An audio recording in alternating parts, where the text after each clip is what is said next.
Okay, we're through week 4 this week in college football. Another great Saturday, a lot of fun games today. So we want to recap some of today's games on Southern Sports Gumbo. Again, just a full slate of games today, exciting games at all times. From the Arkansas-Memphis game today at noon to Auburn, Oklahoma, Nebraska, and Michigan, and then this evening the Florida-Miami game, along with a couple other games. So I'm going to start with my game that I'm going to call the surprise game of the day. I don't know if the winner was a surprise, even though I picked the other team to win, but how this game played out was a absolute surprise to me and a lot of others. Indiana just absolutely ran through Illinois tonight in a game that I thought Illinois, because they had a lot of experience and Belima coaches sound football, that I really thought they could pull that game off.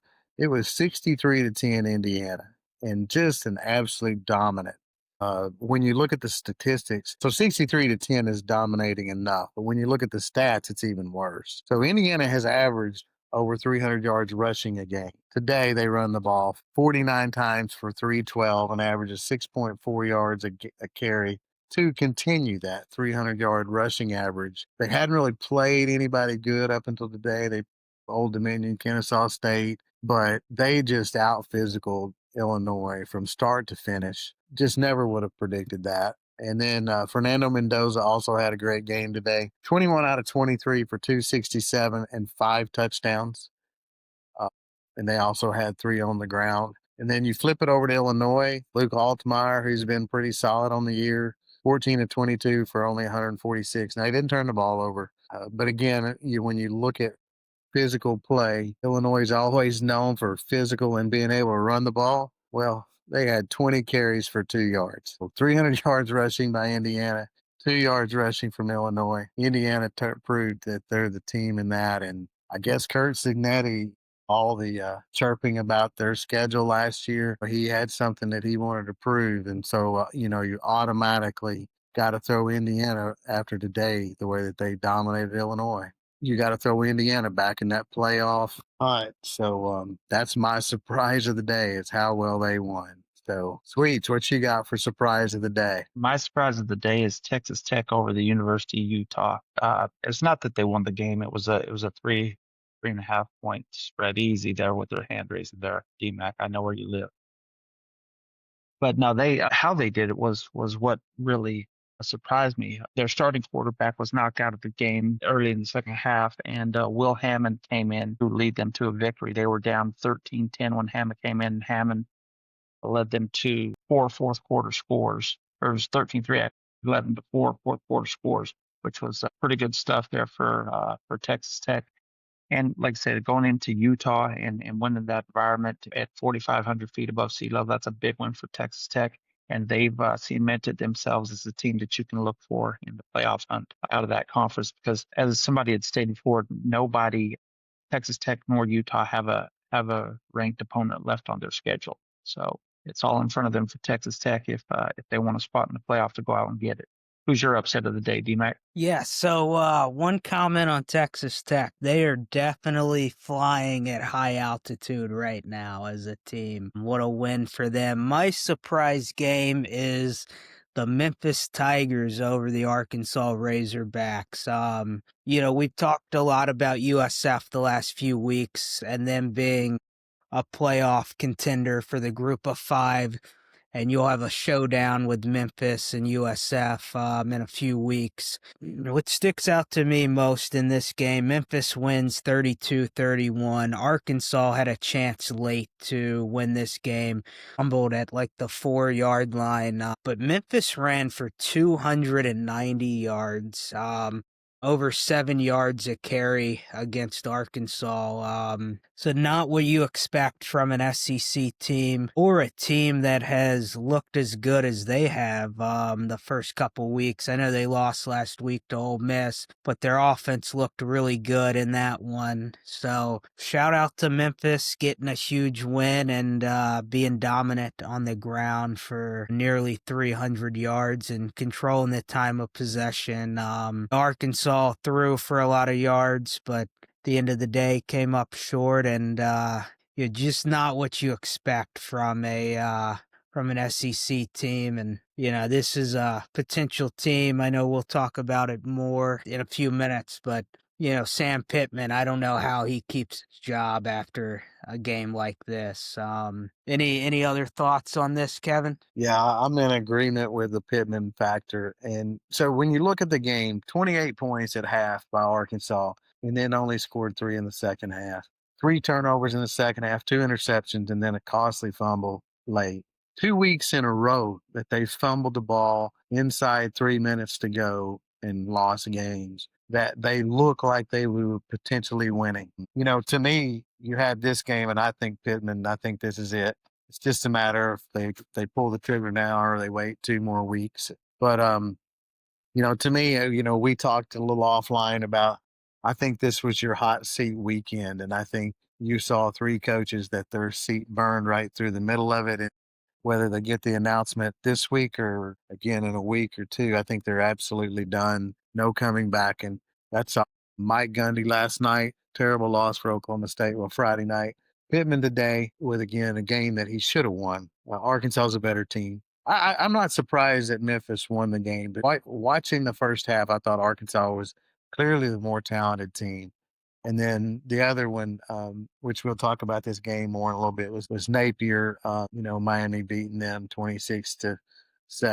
Florida put up a fight, but that offense is so limited at this point. And I think all 3 of those coaches, we see the announcements come pretty soon for those guys. So, but yeah, Sweets, anything else you got on any of those 3 games? Yeah, I just looked at the Pittman buyout, and the way they structured it's kind of funky. I kind of like it though. What they did here is it says if his record is below 500, the buyout is 50% of his remaining contract. At present, it would be around 6.9 million if he wins 4 games this year. It says, however, if his record is above or at 500, his buyout jumps to 9.8 million. So his buyout is under 10 million, which for a lot of schools is chump change. For Arkansas football, it's a sizable amount. And I don't know, it hasn't showed anything at the end of the year as to how that would change. So I don't really see any reason why they would continue to drag this out. If they're ready to part ways, now is probably the time to do it. Yeah, just add a nickel to every bag of Tyson chicken in the grocery stores, and It you pays have for more it. than enough to pay that. Yeah. And if that's the case, then I've helped pay his buyout. Add a nickel to the Tyson chicken or take another cashier out of every Walmart store and you'll pay There you for go. it, right? There you go. So, all right. So from there, we did have some really good games today that were competitive, fun games to watch. Let's start with Auburn and Oklahoma this afternoon at a 3:30 game. We had 2 really good 3:30 games. Auburn, Oklahoma, Michigan, Nebraska. Let's talk a little bit about those 2. Who wants to talk about Auburn, Oklahoma first? Yeah, that was a fun game. Really, really good showing from that Oklahoma defense, finishing with 10 sacks. Yeah, I know there was a lot of talk about the touchdown pass from Oklahoma early in the year with Santagna, or however you say his name, kind of going out but not going out to the sideline. So that was interesting. I know the announcers and the rules analyst didn't like the call. But yeah, Oklahoma just really dominated this game on the front 7 of defense. Yeah, they held Auburn to 67 yards rushing tonight, or today, little under 2 yards a carry. So that's what stuck out the most to me. I think Mateer was pretty solid in this game. And they played really good defensive football, and aside from one questionable play, I thought overall there was nothing crazy from a call standpoint in this one. They had 10 sacks, which is just incredible. That in itself is why they won the game. That being said, listen, Auburn's a tough place to play. So anytime that you can go in there and leave with a victory, you're golden there. I thought it was a gutsy win by Oklahoma. Playing at home, and again, the 10 sacks. I will say, I thought Jackson Arnold was solid. He didn't really turn the ball over. Mateer didn't turn the ball over. There were 4 calls in the game, and I'm not going to say either one. Any of these were just really bad calls. The only thing I will say is they all went to one team. You had the fumble at the first of the game, which I still think is a fumble that Auburn returned for a touchdown that got taken off the board. You had the one that you mentioned there, D-Mac, with the wide receiver acting like he was hurt going out of bounds. And watching Hugh Freeze's press conference, he was adamant that he was trying to call timeout before that play, and he didn't get it. And then you had the pass interference on Coleman when they threw the behind the line of scrimmage to Singleton, and Singleton turned and threw it downfield, and the defensive back was beat and basically tackles Coleman to keep him from jumping up to catch the ball. And that one was a definite penalty. There's no question about that. Then you had the catch on the sideline that was ruled on the field incomplete, and then overturned to a catch on Oklahoma's drive there to score to go ahead. I think the difference in the game was two things. Obviously, the defensive line of Oklahoma and the sacks that they got, and then John Mateer in the second half was outstanding. I think he was like 13 out of 14, 14 out of 15 throwing the ball in the second half. To me, in the first half, he looked a little shaky, but the second half, he was outstanding. Ran the ball, scored the last touchdown. So thought he was really good in that second half, and especially at crunch time when they needed him. Another interesting thing I think about this game, though, is I think there's two. These are both good teams. Oklahoma is kind of what we thought they would be at the beginning of the season, with a great defensive line. Tier is part of their offense, a secondary that is questionable, and their secondary looked questionable today. If you can get time to throw the ball, I think you can beat them in the secondary. And then I thought Oklahoma had to depend on underneath routes by their receivers to move the ball. And we questioned their skill room from an ability to take the top off at the beginning of the season. Now, again, that being said, Oklahoma's proven to be a little better than I thought they were going to be. They still got a tough schedule, but really good game today. Fun game to watch there. Going from there, you had Michigan and Nebraska, which was, again, another tight game. And Nebraska, man, they've got a history of losing these kind of games. And Michigan pulled that game out 30-27. What you think about that game today? Well, we all picked Nebraska, and we told everybody who was watching, if you want to fade a game, that's the one to fade. Michigan was able to go in there and get a big victory. Good for them. I didn't watch a lot of that game. I did catch a little bit of the stats and stuff. Seems like Bryce Underwood's doing a heck of a job for him, and Justice Haynes is one of the top running backs in America right now. I think he rushed for about I want to say I read about 160 or something like that. Just a great win for him. Nebraska, they're both 3-1 now. But Michigan, they've still got their season in front of them. If they can get on a roll, they can work their way into the playoff hunt. As far as Nebraska goes, they need to bounce back, and their season's still out in front of them as well. What do you think, D-Mac? Yeah, this was Michigan played really old school Big Ten, run it down their throats type of football, ran for nearly 300 yards. And, my big question going into this game is, Dylan Raiola, super talented quarterback, but can he take over a game? The stat line looks good. 30 of 40, 300 yards, 3 touchdowns, 1 pick. But they lose this game 30-27, and he did not take it over in this one. So, Michigan, obviously Haynes, really talented running back, but Dylan Raiola just could not take this game over like he's going to be needed to for Nebraska to be successful this year. What did you think, Kevin? Yeah, we've talked about Raiola and again about how he looks great in the pocket and his numbers are always solid. But again, that ability to really put a team on his back and go score, 30 plus a game, that's missing. Justice Haynes, though, let me that when you look at players and what he's done so far for Michigan, he's had 4 straight games over 100 yards for them. He might be the transfer that we say made the best decision out of all the people that entered the portal with the way that he's playing. He had 150 today, or 149, averaged 8.8 a carry, had a 75-yard run for a touchdown. That was his 1 TD. Kudos to him for making the decision and going to Michigan and playing behind the offensive line that they always do. A nice win for Michigan. And again, when you look at the matchups, I picked Nebraska, but honestly, the one thing that I should have considered more in this game was Nebraska's run defense. when you read about it, they've been bad against the run all year, and they gave up 286. So not only was it Justice Haynes today, it was Jordan Marshall, and then Underwood actually ran for 61 too, and Marshall ran for 80, and so you had 3 touchdowns.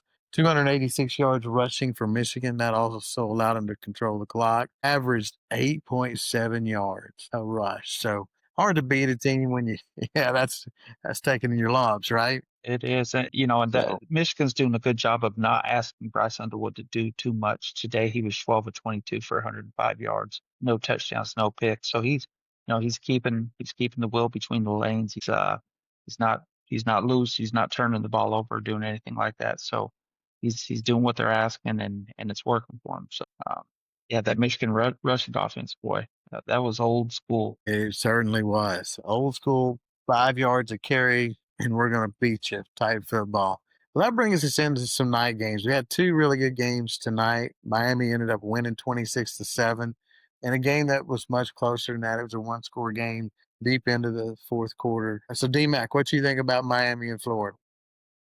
Yeah, I expected Miami to win this game pretty convincingly. But one bright spot for Florida, for the sake of their coach, I don't think it really matters at this point, but their defense was pretty solid tonight. In my opinion, 1 sack, 4 tackles for loss may not necessarily show that, but they held Carson back to 160 yards. Now Mark Fletcher, a guy we talked about earlier in the week, still ran the ball well. 116 yards and a touchdown on the ground. I do think a little bit of that plays into Miami leaning on the run game a lot more. But Florida's got a good defense. They just have, unfortunately, no pulse in their offense. 80 yards on the ground and 61 yards through the air tonight, on 52 plays today. So, what's that, 2.7 yards a play? We're a little below that, I think. So just no life on the offense for Florida. Miami takes care of business. I thought Miami was going to come out and, Carson Beck's going to throw for 350. They're going to run for, 150, 175. Florida's defense held up a little better, but yeah, I think the Sun Belt Billy era at Florida is coming to an end quickly here. What do you think, Sweets? I agree with you. Listen, that Florida, I think they started writing his obituary for those who hadn't already finished it. They did finish it at halftime. Florida had 32 yards of offense in the first half, which is just, otherworldly bad, and the thing with Napier is he can recruit. He knows football, but he's just too proud to give up his play calling. And, I honestly think if he brought another play caller in, they would do a lot better than they are. But I guess he figures if he's going to run the ship into the iceberg, he's going to be the one who does it. So yeah, Florida's 1-3, first time they started 1-3 in SEC play since the mid '80s. So it's tough sledding down in Gainesville. It certainly was. And, it was one of those games where Florida's defense kept them in the game. Hermione McLean got an interception in the fourth quarter there with Florida only down 13-7, and they went for it on fourth down and didn't get it. If they get that and they go score there and take the lead, it might have been a really interesting finish. Otherwise, it turned out that Florida's defense just ran out of gas late, and Miami was able to block them pretty well and put 2 late scores. Of course, one was on a short field after they didn't get another fourth down play to stretch that to make it, a respectable lead and win. So kudos to Florida's defense for hanging in there and gutting it out and fighting. But kudos to just the overall balanced performance that Miami had, running the ball, passing the ball, and very good defense in that game. Brings us to the last game that from just the top tier matchups that we're going to talk about today. And that was South Carolina, Missouri, in a game that went back and forth. Really competitive game, and ended up being a Missouri win. But a fun game to watch. And Larry, what you got on that one? I'll tell you what, it's there's a lot of unhappy people over in Columbia right now. The Gamecocks did not expect to be 2-2 after 4 games this season. They were talked about as a possible playoff contender. Their fan base, that looked into it, Sellers was hyped up all year long. Now they're back-to-back weeks that got punched in the mouth in the SEC. Not a good thing for him.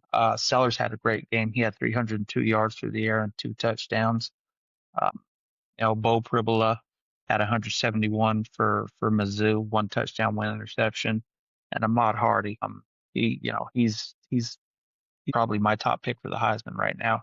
22 carries for 138 yards, and he's just a man amongst boys out there. He's doing an unbelievable job of carrying that team, and they keep winning. Mizzou keeps winning. That's all you can ask of them right now. So I think if Beamer ends up going, let's say 7-5 or something like that, maybe that greases the skids for him to go back to VT.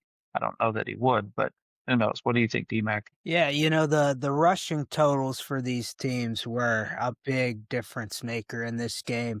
You've got Missouri, who ran for 285, which was just under 6 yards a carry on 48 attempts. And then you've got South Carolina, 22 attempts, -9 yards. So they finished negative per carry. The way Ahmad Hardy played tonight, I'm kind of with you. He's got to be in that Heisman conversation. I had questions in our preview. How is his skills going to translate from ULM to the SEC? And I think those questions were answered because, South Carolina's got a pretty solid defense overall. So for him to, kind of gut them the way that he did, phenomenal performance from Missouri, and, you know, big win for them. They're 4-0, 1-0 in SEC, and yeah, doing what they're supposed to each week and getting wins. What did you think, Kevin? Yeah, you hit on the stat that I really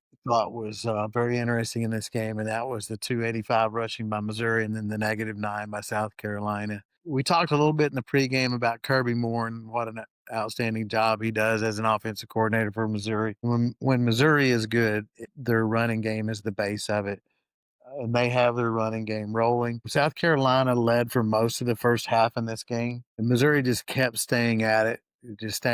Took the lead in the second half. And even though the game was close, Missouri never looked back. And the way the game finished the fourth quarter, it was not a threat for them to lose the game. So, kudos to Missouri in their rushing game, their offensive line. Ahmad Hardy, both of you guys mentioned him. He's doing a great job. He's just such a low. He's so big and strong, and he gets a crease and just gashes people. Jamal Roberts, though, is a guy that has also done a good job for them so far this year. He had 76 tonight, and for the year, in 4 games, he's got 462 yards rushing himself in 4 games.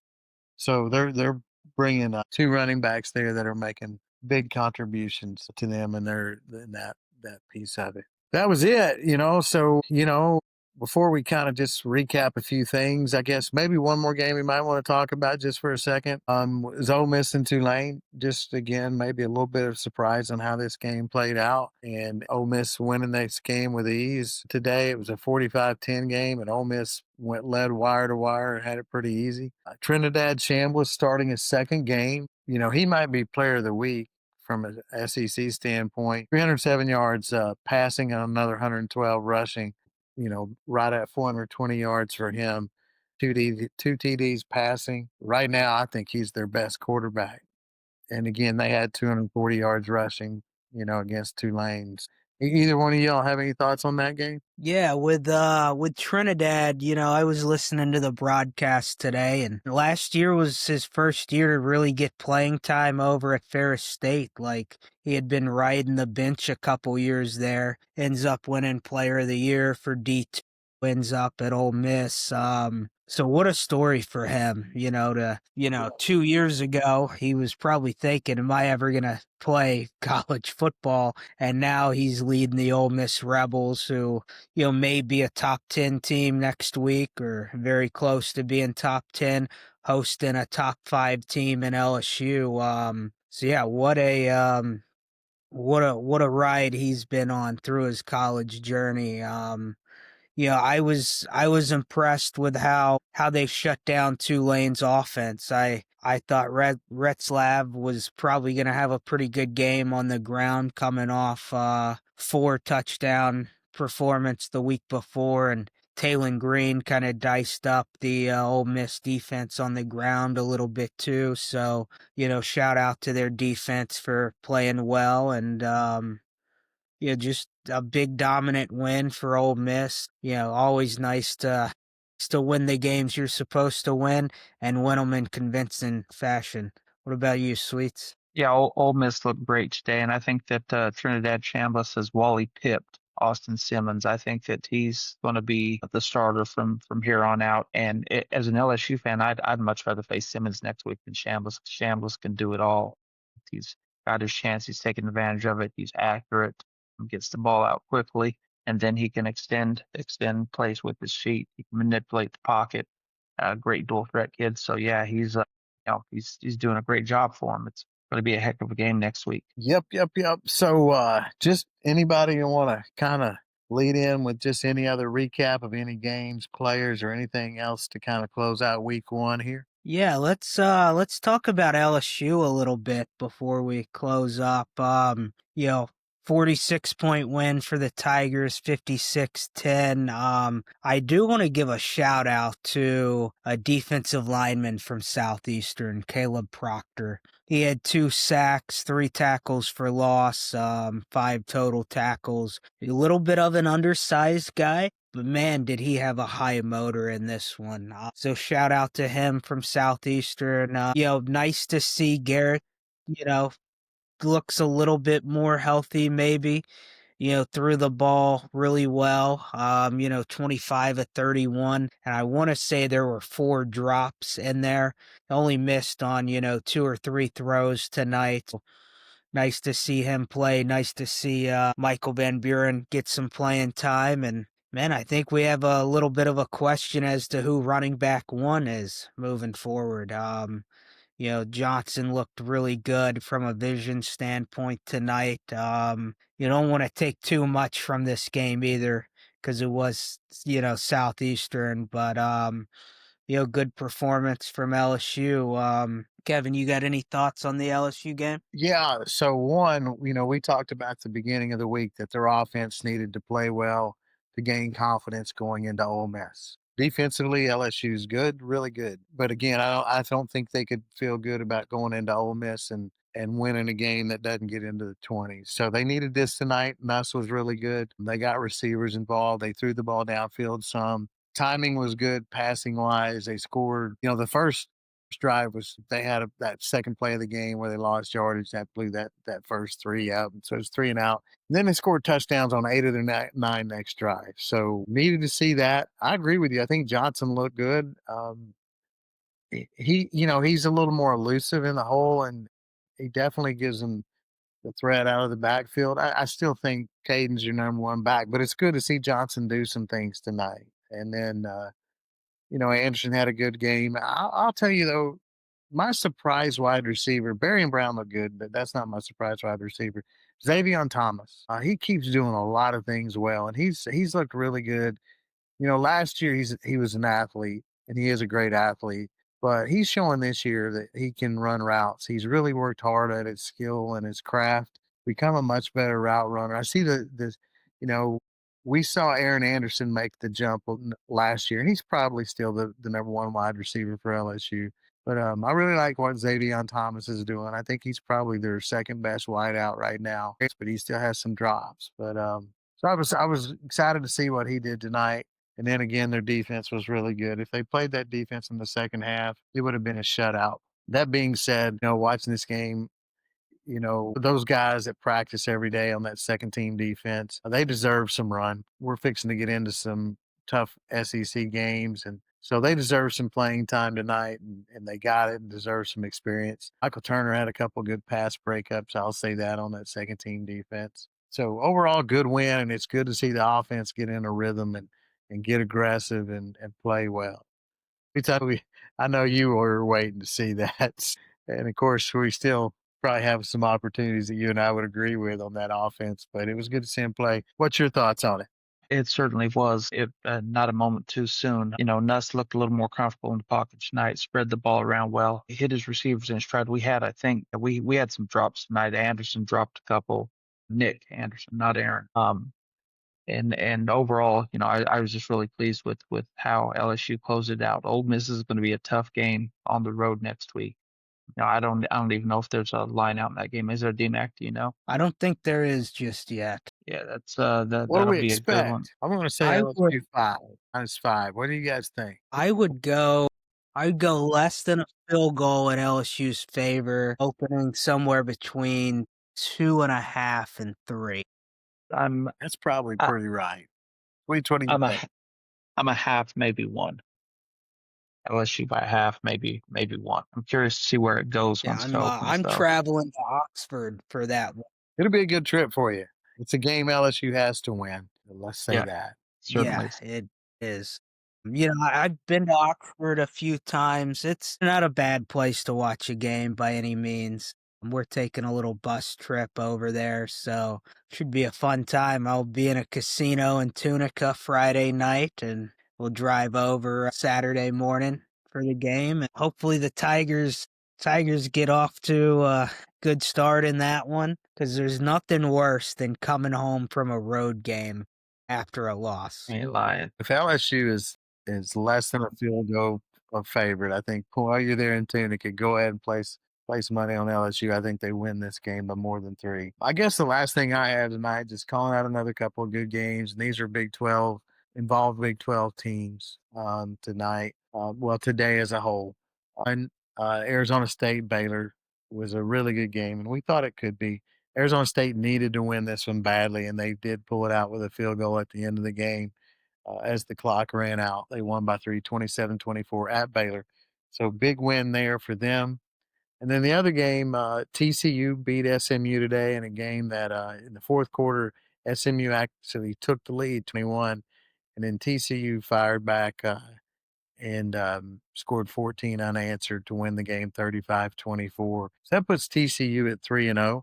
The one score I'll mention just because of the score, and that was UCF, another Big 12 team, beating North Carolina. It was, I think, 34-9. I only reference that because Belichick's off to a tough start. Going back to those 2 games that I mentioned, huge win for TCU and SMU, or huge win for TCU over SMU in the last game of this series for now, contractually wise. So that sets TCU up to have a solid season and then a good win for Arizona State. So either one of y'all got any last thoughts from the week 4? No, I did want to shout out the Grinnell Pioneers, who lost 30-20 today against the Ripon Red Hawks in Wisconsin today. They lost 30-20.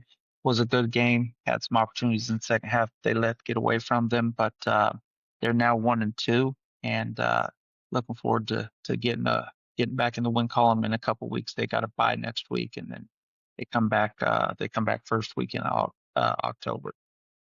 Go Pioneers! Nice. We'll have our Tuesday night live stream on YouTube this week, and there's a lot of good games next week with LSU, Ole Miss, Georgia, Alabama, a lot of other good games. So make sure you tune into that one. Like, share, subscribe, and send this out to everybody you know. And we'll see everybody on Tuesday. Sir, have a good weekend.